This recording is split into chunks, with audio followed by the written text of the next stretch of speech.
Perspectives, avenir, innovation et développement de la République démocratique du Congo. Fidèles téléspectateurs, merci. Vous êtes nombreux à nous suivre à Kinshasa, en République démocratique du Congo. Vous nous suivez également aux États-Unis d'Amérique, ici à Raleigh, en Caroline du Nord. Vous nous suivez dans le Sankuru, à Lusambo, à Lodja. Vous nous suivez à Katakombe, mais aussi à Mujima et à Balengela, à Kindu, au Maniema. Vous êtes nombreux. Bienvenue à cette émission Perspective. Perspective, comme vous le savez, c'est l'une des choses que la majorité de personnes vivant sur la planète Terre oublient, simplement parce qu'on ne pense pas à l'avenir. Et nous, on pense à l'avenir, au devenir donc du Congo, notre pays. Aujourd'hui, ce numéro reçoit une grande personnalité. Comme vous le savez, j'ai eu réellement du mal à maîtriser la présentation de ce grand homme que nous allons recevoir tout de suite. Vous allez le découvrir, c'est bien le colonel sénateur Omba Penedjunga. Beaucoup se demanderaient pourquoi un parlementaire, on le présenterait d'abord comme colonel, justement, c'est ça ma difficulté. Mais on va vous donner l'occasion de le retrouver sous ses différentes casquettes. Honorable sénateur, bonjour. Bonjour Jean-Paul, bonjour.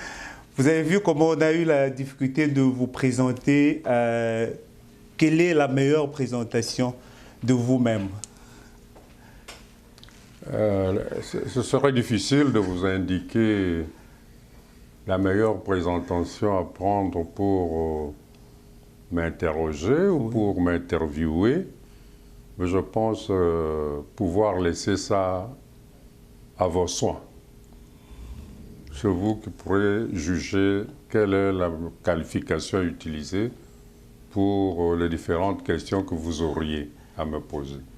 Justement, ça veut dire que nous avons l'occasion de parcourir plusieurs domaines de la vie. Vous êtes à la fois homme d'affaires, vous êtes artisan, vous êtes aussi colonel de l'armée et vous êtes au même moment président de la commission défense et sécurité du Sénat. On va revenir un peu sur la sécurité du pays. Mais vous êtes surtout agent de développement. Donc, au-delà du fait que vous êtes fait de la politique, vous êtes président de la Ligue des démocrates chrétiens, vous êtes aussi agent de développement au pays et particulièrement dans la région de Lumumba, le Sankuru. On va y revenir. Nous vous retrouvons ici à Raleigh, en Caroline du Nord, aux États-Unis d'Amérique, en vacances parlementaires. Comment se déroulent vos vacances? Comment vous vous sentez dans le pays d'Obama? Merci Jean-Paul pour la question. Les vacances se passent très bien. Je pourrais dire que ça se passe très bien parce que les objectifs pour lesquels nous avons assigné aux vacances se réalisent. Voici les objectifs. En venant ici, nous avons voulu d'abord découvrir l'Amérique. Ce n'est pas moi qui découvre l'Amérique, mais je voulais surtout faire découvrir l'Amérique à mon épouse, qui n'a jamais connu l'Amérique. Alors l'Amérique, c'est un grand pays. Comme nous avions eu l'occasion, je vous ai dit qu'il y avait 3 objectifs à notre voyage.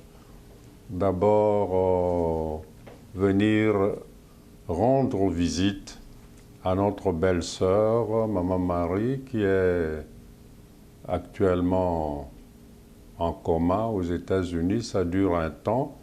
Ça a été pénible pour nous de passer tout ce temps sans pouvoir venir lui rendre visite. Rendre visite également à son mari qui souffre tant de cette position.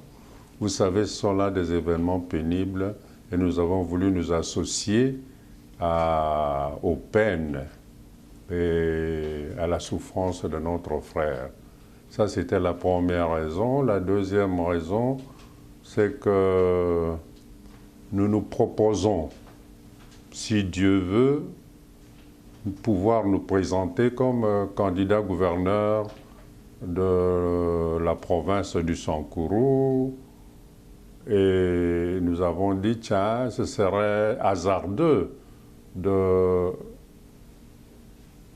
nous proposer à cette grande responsabilité sans aucun contact. Oui. Alors nous nous sommes permis de venir ici de scruter parmi nos amis et frères, de voir comment pourrions-nous aborder cette grande ambition. Oui. Et comment pouvoir aborder cette grande ambition et aussi mesurer si nous sommes capables réellement de pouvoir remplir ces fonctions. Pour cela, il fallait prendre des contacts à droite, à gauche, et de ces contacts, nous donner l'assurance que réellement la chose peut être possible. Je ne le fais pas comme font beaucoup de nos amis qui viennent en Occident pour des raisons diverses. Je connais mon Sankourou natal, j'ai fait 12 ans là-dedans, je pense connaître tous les coins et les recoins du pays. De tous les 6 territoires du Sankourou. Tous les 6 territoires du Sankourou et tous les petits coins. C'est-à-dire partout on a dit qu'il y a possibilité de développement, j'ai été là.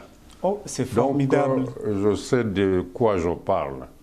Alors tout le problème, c'est de voir avec ce que j'ai vu, avec ce que nous avons, qu'est-ce que nous pouvons trouver comme possibilité ici pour pouvoir développer ce qu'il y a là-bas.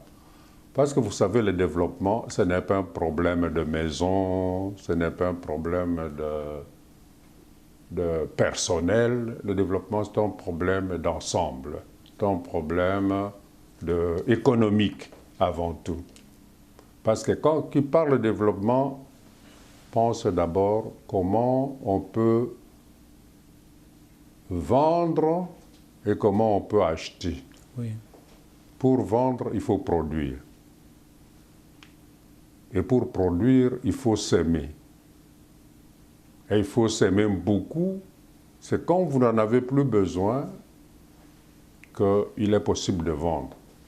Donc tout ça, ce sont des schémas classiques que nous connaissons. Oui. Alors, nous étant une région je pourrais dire, en hésitant pastorale, la région n'est pas encore tout à fait pastorale, elle le sera. Elle le sera grâce justement à toutes les prospections que nous faisons maintenant. Oui. Nous avons une chance au Sankourou, c'est d'avoir une grande ferme. C'est une ferme énorme de 8000 hectares. Il y a une savane, il y a une forêt immense, il y a un cours d'eau important. Donc, avec tous ces éléments, nous sommes sûrs que nous sommes capables de produire. Oui, honorable sénateur, on va revenir sur le Sankourou parce que nous savons bien que le Sankourou, c'est ce qui vous tient à cœur, c'est le plus grand projet. Vous pensez à l'avenir de votre province, qui est une province aussi de Patrice Emery Lumumba, nous le savons. Mais bien entendu, le Congo, on partira d'abord du Congo avant d'arriver au Sankourou. La RDC traverse une période pas facile, où l'alternance est maintenant des rigueurs, parce que le régime en place arrive fin mandat et on devra organiser des élections. Quelle est votre lecture de signe du temps et de ce qui se présente maintenant? Y aura-t-il élection? Est-ce qu'il y aura l'alternance dont on parle? Les Congolais vous suivent de Paris, vous suivent de Londres, vous suivent de partout, même d'ici, de l'Amérique. Quel est votre souhait? Quelle est votre lecture? Qu'est-ce que vous en pensez en tant que président de la Ligue des démocrates chrétiens? Dans quelle logique vous êtes inscrit, vous? Merci pour votre question aussi large que possible. À propos de l'élection et de l'alternance, personnellement, ma lecture est tout à fait simple. Oui. Moi, je suis légaliste. Je suis chrétien et je suis un homme d'affaires. Oui. Toutes ces 3 qualités m'obligent de n'avoir qu'un dialogue, de n'avoir qu'une parole, oui. C'est une parole d'honneur. Oui. Et il est écrit que tous les deux, pour les élections à la tête du pays, il a été prévu 2 mandats. Oui. Ces 2 mandats de 5 ans au terme duquel on demande qu'il y ait une alternance. Justement. Et c'est écrit dans la loi des lois, c'est-à-dire dans notre Constitution. Oui. Alors, vous demandez ma lecture est tout à fait simple. Après les 2 mandats, je m'attends à ce qu'on arrête. Les élections, c'est pour permettre qu'on puisse choisir un challenger qui aura présenté devant la nation, devant toutes les personnalités, qui aura donné toutes les garanties que l'alternance se fera correctement, qu'on se fera bien. Et qu'il ne s'agit pas de se disputer. Pourquoi? Parce que celui qui quitte sait que c'était 2 mandats, et celui qui entre aussi sait que celui qui quitte a fait 2 mandats, et il sait surtout à quel niveau il est arrivé après les 2 mandats, et il se sent capable de prendre cette relève pour pouvoir faire lui aussi 1 ou 2 mandats selon ce que l'Éternel peut lui permettre. Donc, pour moi, l'alternance ne devrait poser aucun problème. C'est une obligation donc qu'il y ait alternance et qu'on aille aux élections. Absolument. Et votre parti, c'est la seule voie. Et votre parti, la Ligue des démocrates chrétiens, est-ce que vous êtes prêt à affronter les élections à tous les niveaux? Comment vous êtes organisé? Merci pour la question. En principe, si j'ai créé un parti politique, je pourrais être en mesure de participer justement à toutes ces échéances-là.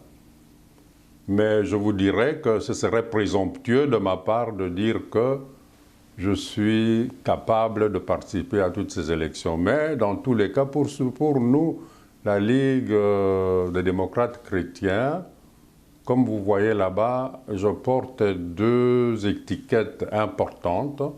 Je suis chrétien, mais je suis en même temps nationaliste parce que nous tirons notre parti de Lumumba. C'est l'ancien MNLC qui est devenu, pour des raisons qui ne sont pas faciles à expliquer maintenant, qui est devenu Ligue des démocrates chrétiens. Mais en réalité, ça ne pose aucun problème. Parce que si vous regardez bien, si les amis qui parlent français voient bien l'étymologie des termes, vous verrez que mouvement et ligue, c'est presque pareil. La même chose, oui. Bon, ce qui vient dans le MN, on dit mouvement national. Mais ceux qui parlent bien français aussi, qui en savent la genèse, vont vous dire que mouvement national, c'est presque une tautologie. Si vous dites mouvement, et après vous allez dire, mais ce mouvement national, c'est un mouvement ensemble, national, ensemble, donc ça dirait plus ou moins la même chose. Oui. Donc nous ajoutons des démocrates, parce que nous sommes en pleine démocratie, nous voulons que le peuple puisse décider de qui va devoir le diriger, le peuple puisse désigner qui doit le diriger, comment il doit le diriger, etc. Ce contrat-là, ça se fait autour de ce qu'on appelle le projet de société. Oui. C'est-à-dire que la Ligue présente ce projet de société au peuple et le peuple juge ce projet de société acceptable pour lui. Et en ce moment-là, le contrat se conclut entre nous et le peuple pour dire, voilà, nous allons vous diriger. Ce n'est pas vers les antivaleurs d'hier, parce que ça, c'est moi qui affirme. Oui. Nous n'avons vécu que des antivaleurs. Parce que si vous voyez bien, les 32 premières années de notre régime, ça n'a été que des antivaleurs.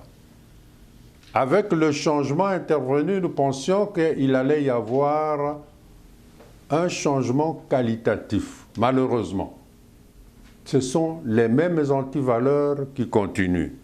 Et je prends un titre exemplatif, un problème grave pour notre pays, le problème de corruption.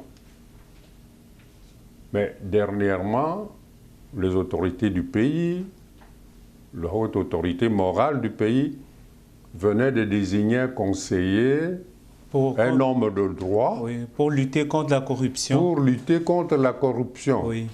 Ce changement, ce grand changement à la tête du pays a maintenant plusieurs mois. Le haut conseiller qui est là, qui est un homme de droit, un grand professeur d'université, n'arrive pas à décider un seul dossier de corruption. Pour un pays qu'on connaît que la corruption bat son plein. Il y a eu une liste de personnalités accusées de corruption, de fraude ou de détournement dernièrement. Effectivement, oui. Il y en a eu plusieurs qui ont été accusés de détournement et tout, mais ni les conseillers, ni l'institution qui a été mise en place a de la peine, n'ont eu à éclaircir, n'ont pas pu éclaircir ce dossier correctement, et nous sommes au point de départ. C'est ça qui est curieux, c'est ça qui est grave. Qu'est-ce que ça veut dire? Ça veut dire que ceux qui ont porté l'accusation l'ont porté à la légère ou ils avaient des éléments pour le dire. Parce que je ne crois pas qu'à ce haut niveau de responsabilité du pays, on puisse parler à la légère. La nation vous regarde, le monde entier vous regarde s'agissant d'un problème aussi important. Alors finalement, qui n'a pas fait ce qu'il devait faire? Celui qui a porté l'accusation, ou ceux qui ne répondent pas, ou l'institution qui est en panne dès le départ. Ou la justice qui devrait poursuivre. Oui, ou la justice qui n'arrive pas à démarrer. Finalement, que se passe-t-il? Et au niveau de la Ligue des démocrates chrétiens, vous pensez, je voudrais que vous éclaircissiez un peu pour l'opinion. Vous pensez que le chrétien peut bien s'occuper de la politique et faire mieux? Naturellement, le chrétien, pas peu, doit. Parce que pour le chrétien, le problème de corruption, c'est un péché. Quand vous utilisez la corruption, qu'est-ce que ça veut dire? Concrètement, parce que vous ne savez pas faire les choses d'une manière classique, d'une manière normale. Alors vous utilisez l'argent pour conditionner celui qui parle avec vous, qui peut être le caissier, qui peut être le douanier, qui peut être le fonctionnaire qui remplit telle ou telle fonction, que l'État demande, que l'État attend pour tirer des conclusions, mais vous contournez ce problème-là, ce problème d'honnêteté, ce problème de rigueur, vous le contournez avec l'argent. C'est-à-dire vous donnez l'argent à un fonctionnaire pour faire ce qu'il ne doit pas faire. Honorable, vous êtes aussi président de la commission défense et sécurité du Sénat congolais, nous le savons.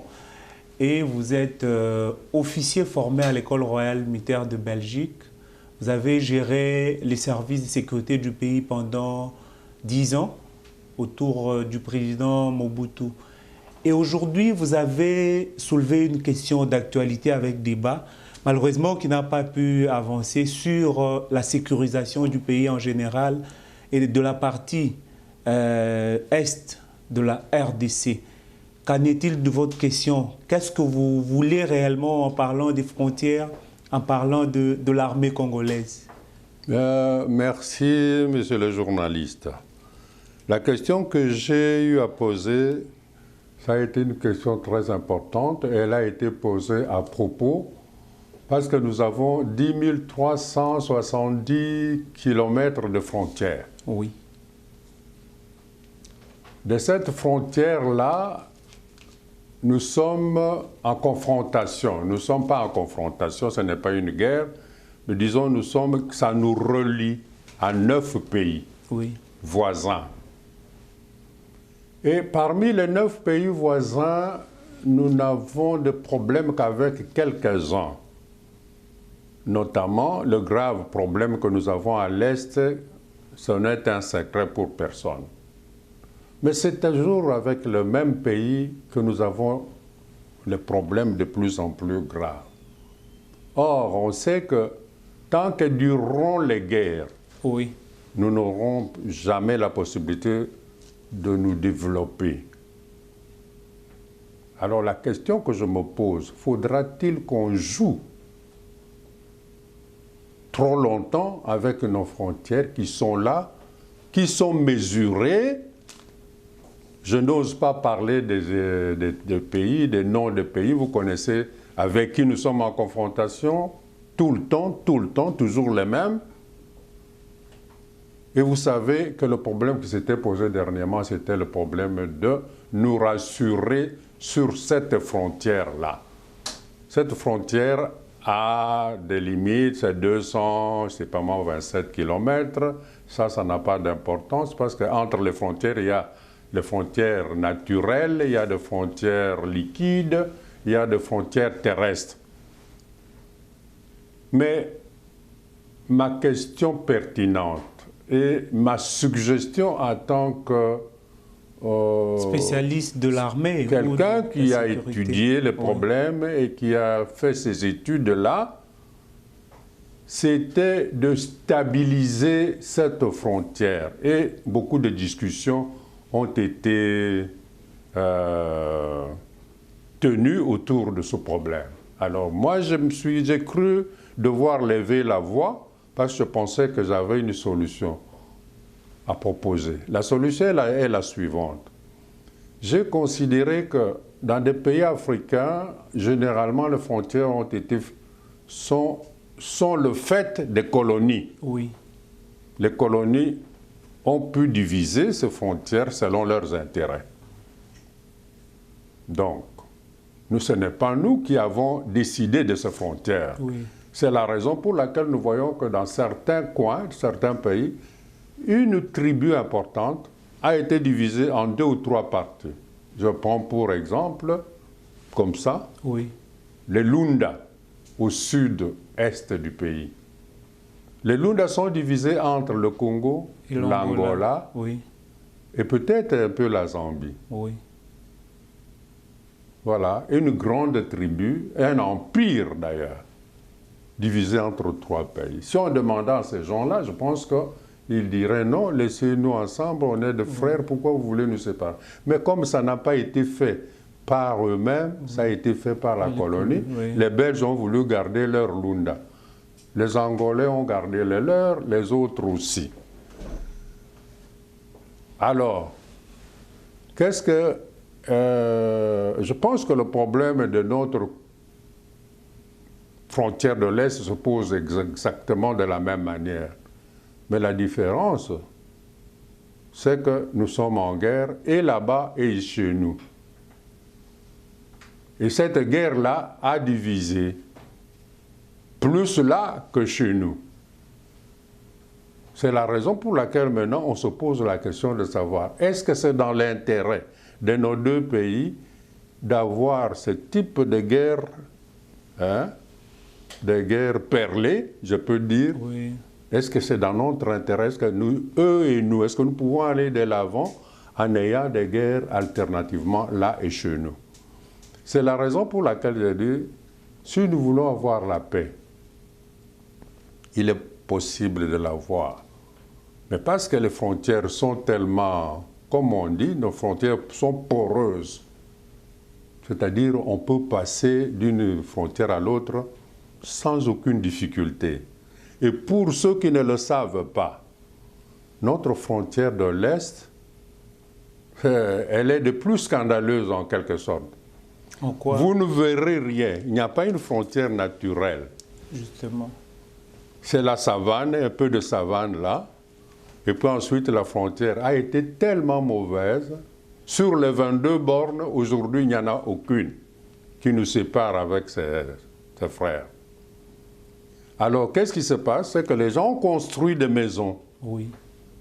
Vous ouvrez une porte, vous êtes de l'autre côté de la frontière.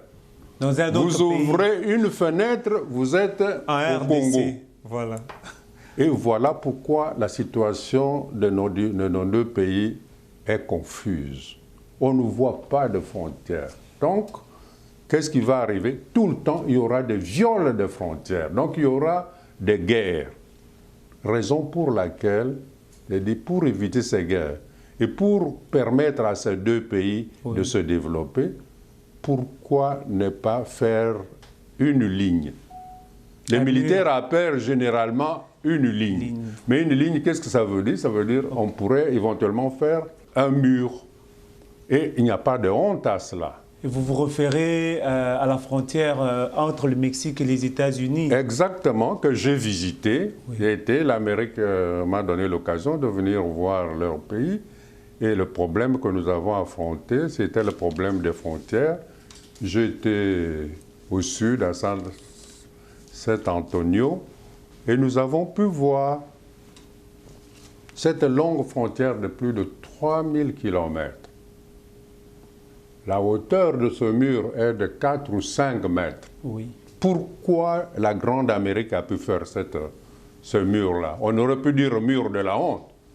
Parce que le géant américain contre Mexique, qui est un pays, on peut dire, en développement, pourquoi fallait-il faire ce mur? Ils l'ont fait simplement pour empêcher que le pays soit envahi par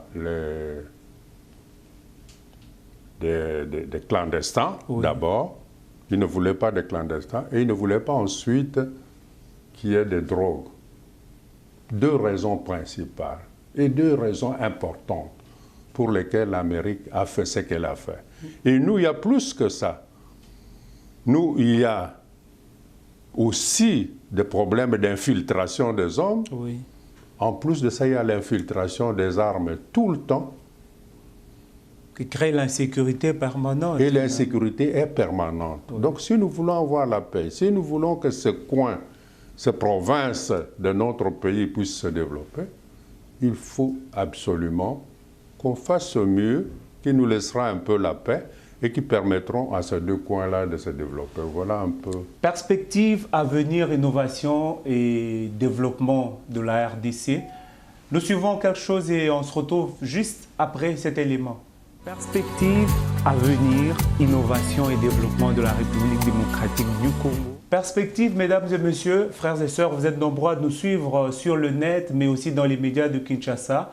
Perspective, c'est votre émission qui va en large sur des questions d'actualité, politique, développement, société, mais aussi tout ce qui vous concerne, même dans le domaine religieux.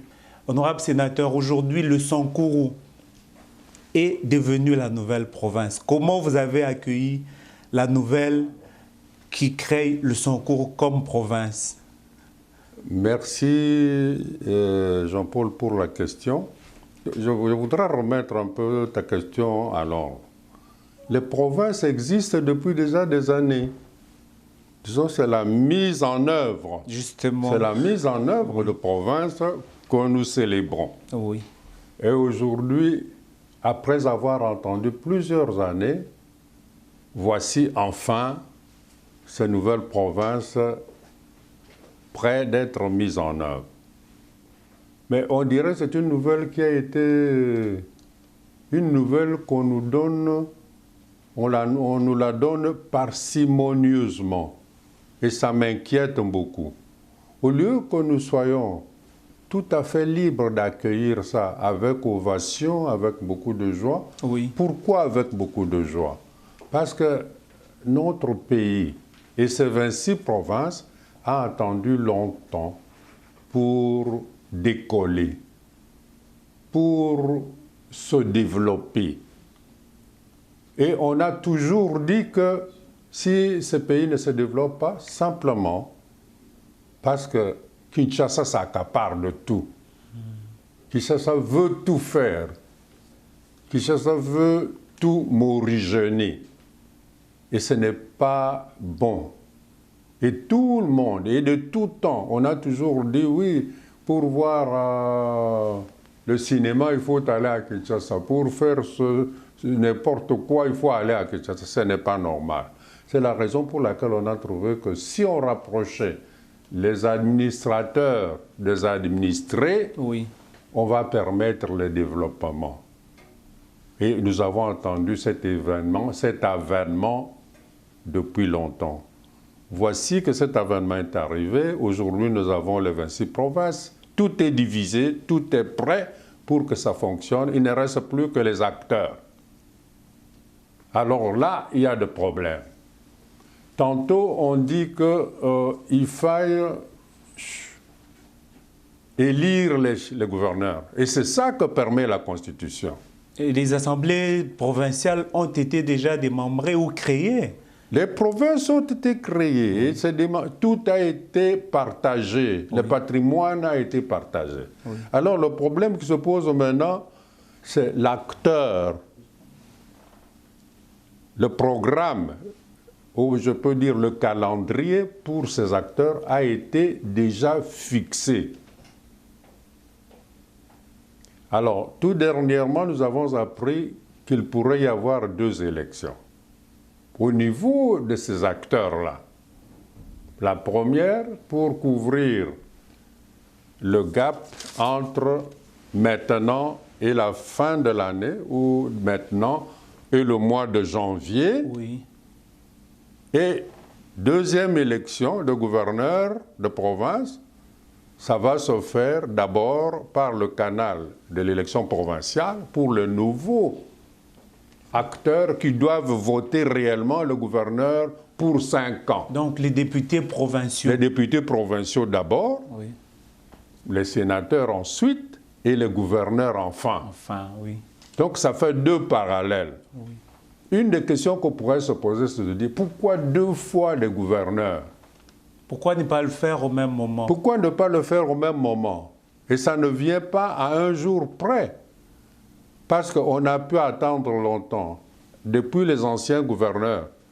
En attendant les nouveaux gouverneurs, oui. Il y a eu des hauts fonctionnaires de l'État, il y a eu 3 équipes qui ont été élues pour recevoir le patrimoine de chaque province. Pourquoi on ne laisserait pas ces gens, cette équipe, mener les affaires courantes jusqu'au moment où le nouveau gouverneur sera élu, c'est-à-dire le 30 ou le 31 janvier de l'année qui vient? Pourquoi faut-il faire 2 élections alors qu'on dit qu'il n'y a pas d'argent? Ça, c'est la question qu'on pourrait se poser. Mais parce qu'on se pose cette question, et justement, c'est en se posant cette question qu'on arrive maintenant à dire, tiens, il faut nommer, il faut élire. Ce n'est pas sérieux. C'est anticonstitutionnel. C'est anticonstitutionnel. La Constitution a dit qu'il faut élire les gouverneurs. Et c'est la raison pour laquelle il faut commencer par élire les députés provinciaux. Parce que ceux-ci, ceux qui sont actuellement en œuvre, ont été élus en 2006. Pour des raisons du fait, en 2006. Ils sont plus légitimes, apparemment. Naturellement, je suppose. Ils sont là jusqu'à ce jour. On voudrait qu'ils élisent encore le gouverneur pour l'intérim. Non. Je pense qu'il y a moyen que nous puissions nous calmer, que nous puissions laisser les intérimaires choisis par l'administration. Ils ont été nommés. Oui. Finalement, on nomme combien de fois? On a nommé ces hauts fonctionnaires avec leurs adjoints. Les administrateurs des territoires et les chefs des districts. Effectivement. Le Sankourou a eu 3 hauts fonctionnaires. Ils sont là. Le Lomami a eu 2 hauts fonctionnaires. Je ne parle que de ma province d'origine, le Kasaï oriental. Pourquoi ne pas les laisser jusqu'au 31 janvier? C'est-à-dire jusqu'au moment où on aura élu le gouverneur pour 5 ans. Justement. Pourquoi? Mais le gouvernement parle de manque des moyens pour organiser l'élection des gouverneurs, l'élection provinciale et les autres. Le gouvernement parle de moyens, mais le gouvernement, ce n'est pas le gouvernement qui doit parler. Mais c'est la CENI qui doit pouvoir nous dire comment il a prévu ces élections sans argent. Ce n'est pas le gouvernement qui doit parler, ça ne le regarde pas. Ça ne regarde ni le Sénat ni l'Assemblée nationale. Ça regarde la CENI. L'institution. Mais la question que je pose, pourquoi la CENI a-t-elle établi un calendrier en disant que les gouverneurs seront élus le 31 janvier, les sénateurs le 17, sans avoir l'argent? Justement, c'est ça la question que nous allons essayer de poser à la CENI, à la Commission nationale électorale indépendante. Mais on revient à vous et au Sankuru, à votre vision par rapport au Sankuru. Nous le savons en général, les nouvelles provinces ne sont pas viables.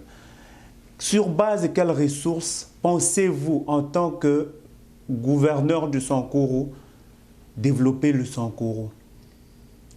Merci Jean-Paul. Là aussi, ce sont des questions qu'on se pose. Je n'ose pas qualifier cela, mais je trouve ça un peu déplorable. Est-ce que ce maintenant, après avoir déterminé les 26 provinces, après les avoir prévues dans la Constitution, après les avoir décidé de 26 provinces constitutionnellement, c'est à ce moment qu'on va voir que ces provinces ne sont pas viables. Ça, c'est ma première question. Ma deuxième question, mais qui a pu répondre à cette question et qui a pu examiner province par province pour dire que telle province est viable et telle ne l'est pas? Sur base de quels critères? C'est ma deuxième question. Ma troisième question. Tout ce qu'on a pu donner à ces provinces, l'autonomie financière, Oui. l'autonomie administrative, l'autonomie juridique, est-ce que tous ces atouts-là ne sont-ils pas suffisants pour permettre à ces provinces de se trouver des moyens de développement?